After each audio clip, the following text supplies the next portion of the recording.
Hi Blazers, firstly we want to say Merry Christmas and a Happy New Year to everyone. We're just going to do a quick video tutorial for you all. We had this on our list for a while. This is just how to install a free font on your computer. So the first thing that you would do is go to the website that you want to find that font, and you've got to download the font. So we're going to choose the Flower Girl. I'm going to hit download. It will then ask you to download it where you want to download it. What we're going to do is we're going to put it in our normal place. I'm going to hit save. It's downloaded and it's normally in a zip file.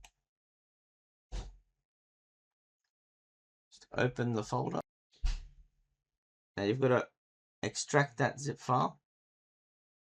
So what I normally do is just go here and then extract.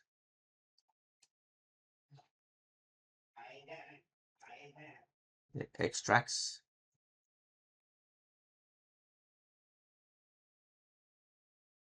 And we'll open it up.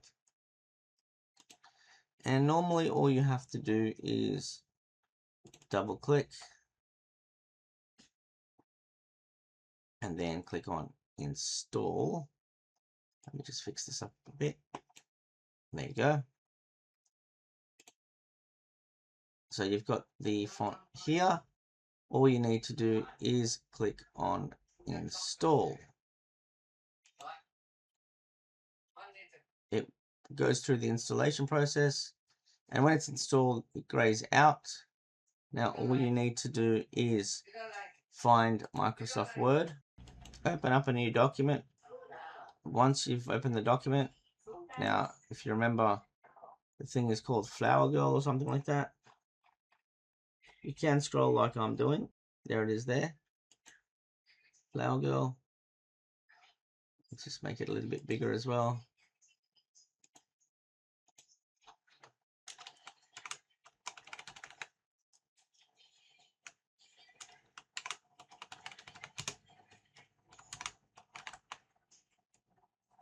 And there we go. And that's how we install a font and use it within Microsoft Word. Thanks for watching. Thanks for all the support this year. And we'll see you next year with more new videos and more ideas. Don't forget to like and subscribe. And see you on the next one. Bye for now.